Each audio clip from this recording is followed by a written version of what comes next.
നമ്മൾ നല്ലൊരു ഊണാണ് റെഡിയാക്കാൻ വേണ്ടിയിട്ട് പോകുന്നത്. വളരെ സിമ്പിളായിട്ടുള്ള കുറച്ച് കറികളൊക്കെയാണ് കാണിക്കുന്നത്. അപ്പോൾ എല്ലാവർക്കും ഇഷ്ടമാവുമെന്ന് വിചാരിക്കുകയാണ്. അപ്പോൾ ഒട്ടും താമസിക്കാതെ പെട്ടെന്ന് തന്നെ നമുക്ക് പോയിട്ട് ഈ ഒരു അടിപൊളി കറികളും ഊണും എങ്ങനെയാണ് റെഡിയാക്കിയതെന്നൊന്ന് കണ്ടിട്ട് വരാം. ആദ്യം നമുക്കൊരു സിമ്പിളായിട്ടുള്ളൊരു മീൻകറി ഉണ്ടാക്കാം. മാന്തൽ മുളക് വറ്റിച്ചിട്ടുള്ളൊരു ചെറിയ കറിയാണ് കേട്ടോ ഉണ്ടാക്കുന്നത്. ഭയങ്കര സിമ്പിളായിട്ട് ഉണ്ടാക്കാൻ പറ്റുന്നൊരു കറിയാണ്. അപ്പോൾ ഞാൻ മൺചട്ടി അടുപ്പത്ത് വെച്ച് കൊടുത്തു. അതിലേക്ക് കുറച്ച് വെളിച്ചെണ്ണ ഒഴിച്ച് കൊടുത്തിട്ടുണ്ട്. എന്നിട്ട് ഈ ചട്ടി ഇതേപോലെ ഒന്ന് ചുറ്റിച്ച് കൊടുക്കാം. എന്നിട്ട് നമുക്ക് ഇതിലേക്ക് കുറച്ച് ഉലുവ ഇട്ട് കൊടുക്കാം. മാന്തലെല്ലാം കഴുകി വൃത്തിയാക്കിയിട്ട് ഇവിടെ എടുത്ത് വെച്ചിട്ടുണ്ട് കഷ്ണങ്ങളാക്കിയിട്ട്. ഉലുവ പൊട്ടി വരുമ്പോൾ അതിലേക്ക് നമുക്ക് കുറച്ച് ചെറിയുള്ളി ചേർത്ത് കൊടുക്കണം. ഒന്ന് വഴറ്റി കൊടുക്കാം. ഈ ഒരു ചെറിയുള്ളി ഒന്ന് ചെറുതായിട്ടൊന്ന് മൂത്ത് കിട്ടണം. ചെറിയുള്ളി എല്ലാം അത്യാവശ്യം ഒന്ന് മൂത്ത് തുടങ്ങുമ്പോഴേക്ക് നമുക്ക് ഇതിലേക്ക് കുറച്ച് കറിവേപ്പിലയും കൂടി ഇട്ട് കൊടുക്കാം. അതും ഒന്ന് മൂപ്പിച്ചെടുക്കാം. ഇനി നമുക്കിതിലേക്ക് തക്കാളി ചേർത്ത് കൊടുക്കാം. ഒരു ചെറിയ തക്കാളിയാണ് ഞാനിവിടെ എടുത്തിട്ടുള്ളത്. വട്ടത്തിൽ എറിഞ്ഞിട്ട് ഇതേപോലെ ചേർത്ത് കൊടുക്കുക. എന്നിട്ട് ഇതൊന്ന് വഴറ്റിയെടുക്കുക.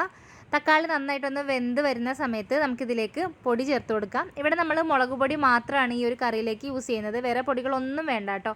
ഈ ഒരു മുളക് പൊടി മാത്രം മതിയാവും. ഒരു 2 ടേബിൾ സ്പൂൺ മുളക് പൊടി, കാശ്മീരി ചില്ലി പൗഡർ ഞാൻ ചേർത്ത് കൊടുത്തിട്ടുണ്ട്. എന്നിട്ട് എല്ലാം കൂടെ നന്നായിട്ടൊന്ന് മിക്സ് ചെയ്ത് കൊടുക്കാം. ഈ ഒരു മുളക് പൊടിയുടെ പച്ചമണം ഒന്ന് മാറിക്കിട്ടണം. ചെറിയ തീയിൽ വെച്ചിട്ട് ഇതേപോലെ നന്നായിട്ടൊന്ന് വഴറ്റിയെടുക്കാം. ഈ ഒരു കറി നമ്മുടെ സാധാരണ ചെറിയ നങ്ക് എന്ന് പറയുന്ന മീനുണ്ടല്ലോ, മാന്തലിന് തന്നെ ചെറുത്, അതിലും ചെയ്യാം. പിന്നെ അതേപോലെ തന്നെ മത്തിയൊക്കെ വെച്ചിട്ട് നമുക്ക് ഈ ഒരു കറി ചെയ്യുകയാണെങ്കിൽ നല്ല അടിപൊളി ടേസ്റ്റ് ആയിരിക്കും.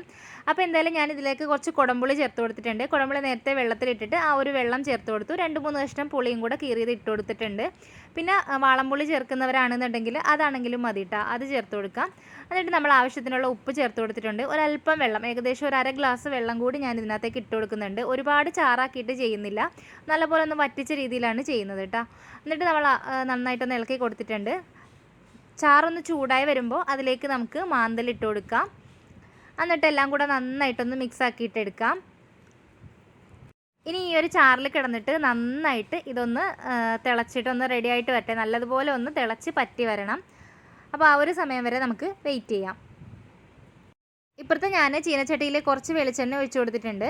ഇതിലേക്ക് ഞാൻ കുറച്ച് ഇഞ്ചി ഇട്ട് കൊടുക്കുകയാണ്. ഒരു ചെറിയ കഷ്ണം ഇഞ്ചി ഇതേപോലെ വലുതായി ഒരു നേരിയതായിട്ട് കട്ട് ചെയ്തിട്ട് കേട്ടോ, നീളത്തിൽ കനം കുറച്ച് കട്ട് ചെയ്ത് ഇട്ട് കൊടുത്തിട്ടുണ്ട്. അതേപോലെ തന്നെ ഒരു 5-6 കഷ്ണം വെളുത്തുള്ളിയും അതേപോലെ തന്നെ നീളത്തിൽ കനം കുറച്ച് കട്ട് ചെയ്തെടുത്തത് ഇട്ട് കൊടുത്തിട്ടുണ്ട്. ഇനി ഇതിലേക്ക് കുറച്ച് കറിവേപ്പില കൂടി ഇട്ട് കൊടുക്കുകയാണ്. ഇനി നമുക്ക് പാവയ്ക്ക ചേർത്ത് കൊടുക്കാം. ഞാനിവിടെ പാവയ്ക്ക ഇതേപോലെ നീളത്തിൽ കട്ട് ചെയ്തിട്ട് എടുത്ത് വെച്ചിട്ടുണ്ട്, അതാണ് ചേർത്ത് കൊടുക്കുന്നത്. എന്നിട്ട് നമുക്കിതെല്ലാം കൂടെ ചേർത്ത് നന്നായിട്ടൊന്ന് ഫ്രൈ ചെയ്തെടുക്കാം. പാവയ്ക്ക ഒന്ന് ഫ്രൈ ചെയ്തെടുക്കാൻ വേണ്ടിയിട്ടാണ് കേട്ടോ ഞാൻ കുറച്ച് കൂടുതൽ എണ്ണ ഒഴിച്ചിട്ടുണ്ടായിരുന്നത്. അപ്പോൾ എന്തായാലും നമുക്കിതൊന്ന് നന്നായിട്ടൊന്ന് ഇളക്കി കൊടുക്കാം. ഇനി ഇതിലേക്കൊരു 2-3 കഷ്ണം പച്ചമുളകും കൂടെ ഇട്ട് കൊടുക്കുകയാണ്. നല്ല എരിവുള്ള പച്ചമുളക് ആയത് കാരണം ഞാൻ കുറച്ചേ ചേർക്കുന്നുള്ളൂ. അത്യാവശ്യം എരിവൊന്നും ഇല്ലാത്ത പച്ചമുളകാണെന്നുണ്ടെങ്കിൽ ഒരു 4 എണ്ണം വരെയൊക്കെ നമുക്ക് ചേർത്ത് കൊടുക്കാം. വേറെ എരിവൊന്നും നമ്മൾ ചേർക്കാത്തത് കൊണ്ട് അതും കൂടെ ആ ഒരു പച്ചമുളകും കൂടെ ഇതിലിങ്ങനെ മൂത്ത് വരുന്ന സമയത്ത് നല്ലൊരു ടേസ്റ്റ് കിട്ടും. നല്ല എരിവുള്ളതായതുകൊണ്ട് ഞാൻ ഇത്തരത്തിൽ ഒതുക്കിയതാണ്. അപ്പോൾ എന്തായാലും ഇനി ആവശ്യത്തിനുള്ള ഉപ്പ് കൂടി ചേർത്ത് കൊടുക്കുകയാണ്. എന്നിട്ട് ഇനി അത് അവിടെ കിടന്നിട്ട് നന്നായിട്ടൊന്ന് ഫ്രൈ ആയിട്ട് വരട്ടെ. മീൻകറി നന്നായിട്ട് തിളച്ച് പറ്റി പാകത്തിനായിട്ട് വന്നിട്ടുണ്ട്. നമുക്കിതിൻ്റെ ഉപ്പും പുളിയൊക്കെ ഒന്ന് നോക്കിയെടുക്കാം. വേണമെന്നുണ്ടെങ്കിൽ വീണ്ടും ചേർത്ത് കൊടുക്കാം കേട്ടോ. അപ്പോൾ ഇതാ നമ്മളുടെ അടിപൊളിയായിട്ടുള്ള മാന്തൽ വറ്റിച്ചത് റെഡി ആയിട്ടുണ്ട്. അപ്പോൾ അത് ഞാൻ മാറ്റി വെച്ചിട്ടുണ്ട്. നമ്മുടെ പാവയ്ക്കും ഇവിടെ റെഡി ആയിക്കൊണ്ടിരിക്കുകയാണ്. ഇനി ഞാൻ ഇപ്പുറത്തെ അടുപ്പിലേക്ക് കുറച്ച് പരിപ്പൊന്ന് വേവിക്കാൻ വേണ്ടിയിട്ട് വെക്കുകയാണ്. പരിപ്പ് തോരൻ വെക്കാൻ വേണ്ടിയിട്ടാണ് കേട്ടോ. കുക്കറിലേക്ക് പരിപ്പിട്ട് കൊടുത്തിട്ടുണ്ട്. അതിലേക്ക് വേവാൻ ആവശ്യമായിട്ടുള്ള കുറച്ച് വെള്ളം ഒഴിച്ച് കൊടുത്തിട്ടുണ്ട്. പിന്നെ അതിലേക്ക് ആവശ്യത്തിനുള്ള ഉപ്പും കുറച്ച് കറിവേപ്പിലയും ഒരിത്തിരി വെളിച്ചെണ്ണയും കൂടെ ഒഴിച്ചിട്ടാണ് നമ്മൾ വേവിക്കാൻ വേണ്ടിയിട്ട് വെക്കുന്നത്. ഇങ്ങനെ ചെയ്യുകയാണെന്നുണ്ടെങ്കിൽ നമ്മൾ സാധാരണ പരിപ്പ് വേവിക്കുമ്പോൾ കുക്കറിൽ വേവിക്കുന്ന സമയത്ത് ഇതിങ്ങനെ വിസിലടിക്കുന്ന സമയത്ത് ഇങ്ങനെ പുറത്തേക്ക് തിളച്ച് പൊന്തി വരുമല്ലോ. അപ്പോൾ ആ ഒരു പ്രശ്നം ഒരു പരിധിവരെ ഒഴിവാക്കാൻ പറ്റും. അപ്പോൾ അത് നമ്മൾ അടച്ചു വെച്ച് കൊടുത്തിട്ടുണ്ട്. അപ്പോഴേക്ക് നമ്മൾ ആദ്യം ഇട്ട നമ്മുടെ പാവയ്ക്ക നന്നായിട്ടൊന്ന് ഫ്രൈ ആയി വന്നിട്ടുണ്ട്. ഈ ഒരു പരുവം മതി ഇട്ടാൽ. ഇനിയും വേണമെങ്കിൽ ഫ്രൈ ചെയ്യാം, അപ്പോൾ കുറച്ചും കൂടെ ഒരു ക്രിസ്പി ആയിട്ടിരിക്കും. അപ്പോൾ ഞാൻ ഈ ഒരു പരുവത്തിനാണ് ഇട്ടാ എടുക്കുന്നത്. അപ്പോൾ ഇത് ഞാൻ ഇനി പാത്രത്തിലേക്കൊന്ന് മാറ്റിയെടുക്കുകയാണ്.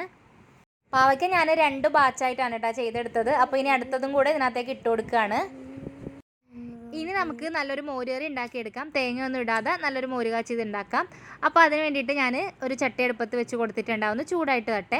ആ ഒരു ടൈമിൽ നമുക്ക് മിക്സിയുടെ ജാറിലേക്ക് കുറച്ച് മോര് ഒഴിച്ച് കൊടുക്കാം. നല്ല കട്ടിയായിട്ടുള്ള തൈര് ഉണ്ടെങ്കിൽ അതായിരിക്കും നല്ല ടേസ്റ്റ് കുറച്ചും കൂടെ ഉള്ളത്. ഇതിപ്പോൾ ഞാൻ മോരാണ് കേട്ടോ എടുത്തിട്ടുള്ളത്. അപ്പോൾ ഇതിലേക്ക് ഞാൻ ആവശ്യത്തിനുള്ള വെള്ളം, കുറച്ച് വെള്ളം, 1 ഗ്ലാസ് വെള്ളവും പിന്നെ അതേപോലെ തന്നെ കുറച്ച് ഉപ്പും കൂടെ ചേർത്ത് കൊടുത്തിട്ടുണ്ട്. എന്നിട്ട് നന്നായിട്ടൊന്ന് അടിച്ചെടുത്തിട്ട് മാറ്റി വയ്ക്കാം. ഇതിനിടയ്ക്ക് നമ്മൾ രണ്ടാമതിട്ട പാവയ്ക്ക നന്നായിട്ട് ആയിട്ടുണ്ടായിരുന്നു. അപ്പോൾ അത് ഞാനൊന്ന് കോരി മാറ്റുകയാണ്. ചട്ടി നന്നായിട്ട് ചൂടായിട്ടുണ്ട്. അതിലേക്ക് കുറച്ച് വെളിച്ചെണ്ണ തന്നെ ഒഴിച്ചു കൊടുക്കാം. എന്നിട്ട് നമ്മൾ എപ്പോഴും ചെയ്യുന്ന പോലെ തന്നെ ഈ ഒരു ചട്ടി ഒന്ന് ചുറ്റിച്ച് മൊത്തത്തിൽ വെളിച്ചെണ്ണ ഒന്ന് ആക്കി കൊടുക്കാം.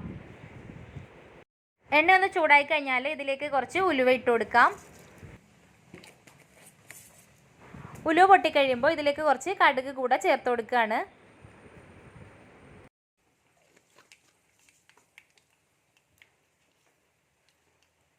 ഇനി ഇതിലേക്ക് കുറച്ച് ഇഞ്ചി ചെറുതായിട്ട് അരിഞ്ഞത് ഇട്ട് കൊടുക്കാം, ഒരു ചെറിയ പീസ്. പിന്നെ അതേപോലെ തന്നെ കുറച്ച് വെളുത്തുള്ളി, ഒരു 4-5 വെളുത്തുള്ളിയും ചെറിയ കഷ്ണങ്ങളായിട്ട് മുറിച്ചത് ഇട്ട് കൊടുക്കാം. ഇനി ഇതിലേക്ക് ഒരു പച്ചമുളക് കുരുവൊക്കെ കളഞ്ഞിട്ടാണ് ഞാൻ എടുത്തിട്ടുള്ളത്. കാരണം നല്ല എരിവുള്ള പച്ചമുളകായതുകൊണ്ട് ഒരു പച്ചമുളക് കുരുവൊക്കെ കളഞ്ഞതിന് ശേഷം ചെറുതായിട്ട് കീറി ഇട്ട് കൊടുത്തേക്കാണ്. ഇനി ഇതിലേക്ക് ഒരു 4-5 ചെറിയുള്ളിയും കൂടെ നീളത്തിൽ അരിഞ്ഞത് ഇട്ട് കൊടുത്തിട്ട് നന്നായിട്ടൊന്ന് വഴറ്റി കൊടുക്കാം. ഈ ഒരു ചെറിയുള്ളിയും ഇഞ്ചിയും വെളുത്തുള്ളിയും എല്ലാം ഒന്ന് നന്നായിട്ടൊന്ന് മൂത്ത് വരണം. ഇതിലേക്ക് 2 ഉണക്കമുളകും കൂടെ ചേർത്ത് കൊടുക്കുകയാണ്. അതേപോലെ കുറച്ച് കറിവേപ്പിലയും കൂടെ ഇട്ട് കൊടുക്കാം. എന്നിട്ട് എല്ലാം കൂടെ വീണ്ടും ഒന്ന് നന്നായിട്ട് ഇളക്കിയിട്ട് ചെറുതായിട്ടൊന്ന് മൂപ്പിച്ചെടുക്കാം. അതിനുശേഷം നമുക്കൊരു സ്പെഷ്യൽ ഇൻഗ്രീഡിയൻറ്റും കൂടെ ചേർക്കാനുണ്ട് കേട്ടോ. അപ്പോൾ അതും കൂടെ ചേർത്ത് കഴിയുമ്പോൾ നമ്മുടെ മോര് കറിക്ക് നല്ലൊരു ടേസ്റ്റ് കിട്ടും. അപ്പോൾ നമ്മളിനി അത് ചേർത്ത് കൊടുക്കാം. ക്യാരറ്റാണ് ചേർത്ത് കൊടുക്കുന്നത്. ഒരു ചെറിയ പീസ് ക്യാരറ്റ് നന്നായിട്ട് ഗ്രേറ്റ് ചെയ്തിട്ട് ചേർത്ത് കൊടുക്കാം. ഞാനിവിടെ 2 ടേബിൾ സ്പൂണാണ് കേട്ടോ ഇട്ട് കൊടുക്കുന്നത്. അത് ഇങ്ങനെ ഇട്ട് കൊടുക്കുക. എന്നിട്ട് വീണ്ടും ഒന്ന് വഴറ്റി കൊടുക്കുക. ഇനിയിപ്പോൾ ഇത് ഒരുപാട് നേരം ഇങ്ങനെ വഴറ്റണമെന്നൊന്നും നിർബന്ധമൊന്നുമില്ല. എല്ലാം കൂടെ നന്നായിട്ടൊന്ന് ഒരു 2 മിനിറ്റ് ജസ്റ്റ് ഒന്ന് സോട്ട് ചെയ്താൽ മതി.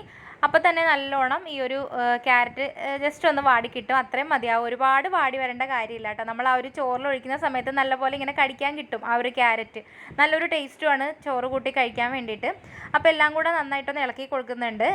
അപ്പോൾ 2 മിനിറ്റ് ഒന്നും വേണമെന്നില്ല കേട്ടോ, ഒരു 1 മിനിറ്റൊക്കെ മതിയാവും. ഒരുപാട് ക്യാരറ്റ് വഴന്ന് ഇങ്ങനെ പോകണ്ട. അപ്പോൾ എന്തായാലും അതിലേക്ക് ഞാൻ ക്യാരറ്റിന് ആവശ്യമായിട്ടുള്ള ഉപ്പ് കൂടെ ചേർത്ത് കൊടുത്തിട്ടുണ്ട്. എന്നിട്ട് വീണ്ടും നന്നായിട്ടൊന്ന് വഴറ്റി കൊടുക്കുന്നുണ്ട്. ഇനി ഇതിലേക്ക് നമ്മൾ അടിച്ച് വെച്ചിട്ടുള്ള മോര് കൂടി ചേർത്ത് കൊടുക്കാം. പിന്നെ മഞ്ഞപ്പൊടി വേണം എന്നുള്ളവർക്ക് ഈ ഒരു മോര് ഒഴിക്കുന്നതിന് മുന്നേ തന്നെ കുറച്ച് മഞ്ഞപ്പൊടി ഇട്ട് കൊടുക്കാം കേട്ടോ. ഞാൻ പിന്നെ ഈ ഒരു ക്യാരറ്റിൻ്റെ കളറ് കുറച്ചും കൂടെ ഇതിലേക്ക് ഇട്ടാൻ വേണ്ടിയിട്ടാണ് ഞാൻ മഞ്ഞപ്പൊടി ഒന്നും ചേർക്കാതെ എടുത്തത്. മഞ്ഞപ്പൊടി ഇഷ്ടമുള്ളവർക്ക് അത് ഇട്ട് കൊടുക്കാം കേട്ടോ. എന്നിട്ട് ഞാൻ പിന്നെ ക്യാരറ്റ് ഇട്ട് വഴറ്റി കഴിഞ്ഞതിന് ശേഷം പെട്ടെന്ന് തന്നെ തീ ഓഫ് ചെയ്യണം. ഓഫ് ചെയ്തതിന് ശേഷമാണ് മോര് ഞാൻ ഒഴിച്ചു കൊടുത്തത്. അല്ലെങ്കിൽ ഈ മോര് പെട്ടെന്ന് കയറിയിട്ട് തിളച്ചിട്ട് പിരിഞ്ഞു പോകും. അപ്പോൾ അതുകൊണ്ട് ഞാൻ ആ ഒരു ചട്ടിയുടെ ചൂട് തന്നെ മതിയാവും ഇത്രയും മോര് നന്നായിട്ട് ചൂടായി വരാൻ വേണ്ടിയിട്ട്. അപ്പോൾ നോക്കിയിട്ട് ആവശ്യത്തിനുള്ള ഉപ്പ് ചേർത്ത് കൊടുക്കുക. മോര് ഒഴിച്ച് കഴിഞ്ഞിട്ട് വേഗം തന്നെ നമ്മൾ ഇതേപോലെ ഒന്ന് ഇളക്കി കൊടുക്കണം. അല്ലാന്നുണ്ടെങ്കിൽ ആ ഒരു ചട്ടിയുടെ ചൂടിൽ തന്നെ പെട്ടെന്ന് ഈ ഒരു മോര് കയറിയിട്ട് പിരിഞ്ഞു പോകാനുള്ള സാധ്യതയുണ്ട്. അപ്പോൾ ക്യാരറ്റ് ചേർത്ത് വഴറ്റി കഴിഞ്ഞതിന് ശേഷം തീ ഓഫ് ചെയ്തിടുക. എന്നിട്ട് ഒരു 1/2 മിനിറ്റ് കഴിഞ്ഞതിന് ശേഷമാണ് നമ്മൾ ഈ ഒരു മോര് ഒഴിച്ചു കൊടുത്തത്. അങ്ങനെ നമ്മുടെ ക്യാരറ്റ് മോര് റെഡി ആയിട്ടുണ്ട്. അപ്പോൾ അത് നമുക്ക് മാറ്റി വയ്ക്കാം. നേരത്തെ നമ്മൾ അടുപ്പിൽ വെച്ചിട്ടുള്ള പരിപ്പെല്ലാം ഇവിടെ നന്നായിട്ട് വെന്ത് വന്നിട്ടുണ്ട്. ഒരു 2 വിസിലൊക്കെ മതിയാവട്ടെ ഈ പരിപ്പ് വെന്ത് വരാൻ വേണ്ടിയിട്ട്. ഒത്തിരി ഉടഞ്ഞു പോവുകയും ചെയ്യരുത്, വേവാതെ ഇരിക്കരുത്. നല്ലൊരു പരുവത്തിന് നമ്മൾ ചെയ്തെടുക്കുക. അതാ ഇങ്ങനെ ഒന്ന് വിട്ട് കിടക്കണം, എങ്കിൽ നന്നായിട്ട് വെന്തിട്ടും ഉണ്ടാവണം. ആ ഒരു പരുവത്തിന് വേവിച്ചെടുത്തിട്ടുണ്ട്. ഇനി നമുക്ക് ഇതൊന്ന് താളിച്ചെടുക്കണം. തോരനാണ് വെക്കാൻ പോകുന്നത്. അപ്പോൾ അതിന് ഞാനൊരു ഫ്രൈ പാൻ വെച്ചിട്ട് അതിലേക്ക് കുറച്ച് എണ്ണ ഒഴിച്ച് കൊടുത്തിട്ടുണ്ട്. അതിലേക്ക് കുറച്ച് കടുകൊന്ന് ഇട്ട് കൊടുത്തിട്ടുണ്ട്. കടുക് പൊട്ടി വരുന്ന സമയത്ത് ഇതിലേക്ക് നമുക്ക് കുറച്ച് കറിവേപ്പില ഇട്ട് കൊടുക്കാം. ഇതിലേക്ക് ഒരു 4 വെളുത്തുള്ളി ഒന്ന് നന്നായിട്ട് ചതച്ചെടുത്തതാണ് ഇട്ട് കൊടുത്തത്. ഈ ഒരു വെളുത്തുള്ളി ജസ്റ്റ് ഒന്ന് മൂത്ത് വരട്ടെ. പരിപ്പ് കറിയൊക്കെ ഉണ്ടാക്കുമ്പോൾ എന്തായാലും വെളുത്തുള്ളി ചേർത്ത് കൊടുക്കുന്നത് ഏറ്റവും നല്ലതാണ്, ഗ്യാസിൻ്റെ പ്രശ്നമൊക്കെ വരാതിരിക്കാൻ വേണ്ടിയിട്ട്. അപ്പോൾ വെളുത്തുള്ളി ഒന്ന് മൂത്ത് കഴിയുമ്പോൾ ഇതിലേക്ക് ചതച്ച് വെച്ചിട്ടുള്ള ചെറിയുള്ളി ചേർത്ത് കൊടുക്കുക. ഞാനൊരു 10-11 ചെറിയുള്ളി എടുത്തിട്ടുണ്ട്. അത് നന്നായിട്ട് കല്ലിൽ വെച്ച് ചതച്ചെടുത്തതാണ്. അതുകൂടെ ചേർത്ത് കൊടുക്കുക. എന്നിട്ട് അതും കൂടെ ഒന്ന് വഴണ്ട് കഴിയുമ്പോഴത്തേക്കിന് അതിലേക്ക് കുറച്ച് ചില്ലി ഫ്ലേക്സ് ഇട്ട് കൊടുക്കാം. മുളക് പൊടി വേണമെന്നുണ്ടെങ്കിൽ അതും ചേർത്ത് കൊടുക്കാം കേട്ടോ. പിന്നെ ചില്ലി ഫ്ലേക്സ് ആണെങ്കിൽ ഒന്നും കൂടെ ഒരു ടേസ്റ്റാണ്. അപ്പോൾ അത് ഇട്ട് കൊടുത്തിട്ട് വീണ്ടും ഒന്ന് നന്നായിട്ട് എണ്ണയിലൊന്ന് മൂപ്പിച്ചെടുക്കുക. ഇനി ഇതിലേക്ക് നമ്മൾ തേങ്ങയാണ് ഇട്ട് കൊടുക്കാൻ വേണ്ടിയിട്ട് പോകുന്നത്. അപ്പോൾ അതിന് വേണ്ടിയിട്ട് നമ്മുടെ പരിപ്പിനനുസരിച്ചിട്ടുള്ള തേങ്ങ എടുത്താൽ മതി കേട്ടോ. ഞാനിപ്പോൾ ഒരു അരമുറിൻ്റെ പകുതി എടുത്തിട്ടുള്ളൂ തേങ്ങ. ഒരു മുറി തേങ്ങയുടെ പകുതി അതാണ് എടുത്തിട്ടുള്ളത്. എന്നിട്ട് നന്നായിട്ടൊന്ന് തിരികെ എടുത്തിട്ട് അത് ഇതിലേക്ക് ചേർത്ത് കൊടുക്കുകയാണ്. എന്നിട്ട് നന്നായിട്ടൊന്ന് വഴറ്റിയെടുക്കാം. ഈ തേങ്ങ ഒന്ന് ചെറുതായിട്ട് റോസ്റ്റായി കിട്ടണം, ഓവറായിട്ട് വേണ്ട, ചെറുതായിട്ടൊന്ന് റോസ്റ്റായിട്ട് കിട്ടണം. അപ്പോൾ എല്ലാം കൂടി ഇതേപോലെ നമുക്കൊന്ന് വഴറ്റി കൊടുക്കാം. ഒരു 2-3 മിനിറ്റ് ഇതേപോലെ ഒന്ന് ആക്കി കൊടുക്കുക, ചെറിയ തീയിൽ വെച്ചിട്ട്. ഇനി തേങ്ങയിലേക്ക് ആവശ്യമായിട്ടുള്ള ഉപ്പ് കൂടെ ചേർത്ത് കൊടുക്കുകയാണ്. എന്നിട്ട് വീണ്ടും ഒന്ന് ഇളക്കി കൊടുക്കാം.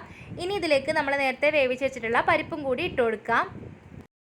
പരിപ്പിലേക്കുള്ള ഉപ്പ് നമ്മൾ നേരത്തെ വേവിക്കാനുള്ള സമയത്ത് ചേർത്ത് കൊടുത്തിട്ടുണ്ടായിരുന്നു. ഇനി എല്ലാം കൂടെ നന്നായിട്ടൊന്ന് ഇളക്കിയെടുക്കുക. നല്ല മൂത്ത തേങ്ങയും പരിപ്പും അതേപോലെ ചെറിയുള്ളിയും ഒക്കെ കൂടി ആകുമ്പോഴത്തേക്കിനും നല്ലൊരു ടേസ്റ്റാണ് കേട്ടോ. അപ്പോൾ എല്ലാം കൂടെ നന്നായിട്ടൊന്ന് മിക്സ് ചെയ്തെടുക്കുന്നുണ്ട്. അപ്പോൾ ഇത്രയേ ഉള്ളൂ നമ്മുടെ പരിപ്പ് തോരൻ എന്ന് പറയുന്നത്. അപ്പോൾ ഇതും നല്ല അടിപൊളിയായിട്ടുള്ളൊരു കറി തന്നെയാണ്. ഈ ഒരു പരിപ്പ് തോരനും നമ്മുടെ ആ ഒരു മോര് കറി ഉണ്ടെങ്കിൽ അടിപൊളിയായിട്ട് ഊണ് കഴിക്കാം കേട്ടോ. കൂടെ തൊട്ട് കൂട്ടാനൊരു അച്ചാറും കൂടി ഉണ്ടെങ്കിൽ ഊണ് കുശാലാവും. അപ്പോൾ ഇത്രയാണ് കേട്ടോ നമ്മുടെ ഇന്നത്തെ കറികൾ. അപ്പോൾ നമുക്ക് വേഗത്തിൽ ചോറൊന്ന് വിളമ്പിയെടുക്കാം.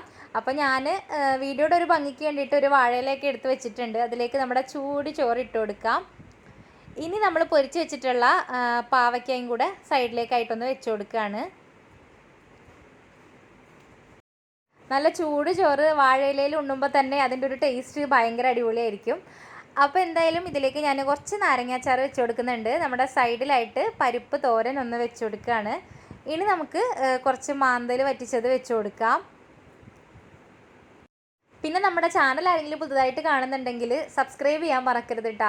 അതേപോലെ വീഡിയോ ഇഷ്ടമായി കഴിഞ്ഞാൽ ഒന്ന് ലൈക്ക് ബട്ടൺ പ്രസ് ചെയ്യുക. ഇഷ്ടമില്ലെങ്കിൽ ആ ഡിസ്ലൈക്ക് ബട്ടണും കൂടെ ഒന്ന് പ്രസ് ചെയ്യുക കേട്ടോ. വീഡിയോ ഇഷ്ടമായാലും ഇല്ലെങ്കിലും കമൻസ് എന്തായാലും പറയണം കേട്ടോ. അപ്പോൾ ഇനി നമുക്ക് നമ്മുടെ ക്യാരറ്റും മോര് കറിയും കൂടെ നടുവിലേക്കായിട്ട് ഒഴിച്ചു കൊടുക്കാം. അപ്പോൾ ഇതാണ് ഇന്നത്തെ ഒരു ഊണ് എന്ന് പറയുന്നത്. ഈ ഒരു കറികളെല്ലാം എല്ലാവർക്കും ഇഷ്ടമായിട്ടുണ്ടാകുമെന്ന് വിചാരിക്കുകയാണ് കേട്ടോ. അപ്പോൾ എന്തായാലും നിങ്ങളുടെ അഭിപ്രായങ്ങൾ പോസിറ്റീവ് ആണെങ്കിലും നെഗറ്റീവ് ആണെങ്കിലും അത് കമൻസിലൂടെ ഉറപ്പായിട്ടും എന്നെ എഴുതി അറിയിക്കണം. പിന്നെന്താ, ഞാൻ പറഞ്ഞ പോലെ ലൈക്ക് ചെയ്യുക, ഡിസ്ലൈക്ക് ചെയ്യുക, അതൊക്കെ നിങ്ങളുടെ എന്താ ഇഷ്ടം പോലെയൊക്കെ ചെയ്യുക. നമ്മുടെ റെസിപ്പീസൊക്കെ എല്ലാവരും ഒന്ന് ട്രൈ ചെയ്ത് നോക്കുക, എന്നിട്ട് ഫീഡ്ബാക്കൊക്കെ പറയുക. ഇൻഷാ അല്ലാഹ് മറ്റൊരു അടിപൊളി വീഡിയോ ആയിട്ട് പെട്ടെന്ന് തന്നെ നമുക്ക് കാണാം. Thanks for watching. ബൈ.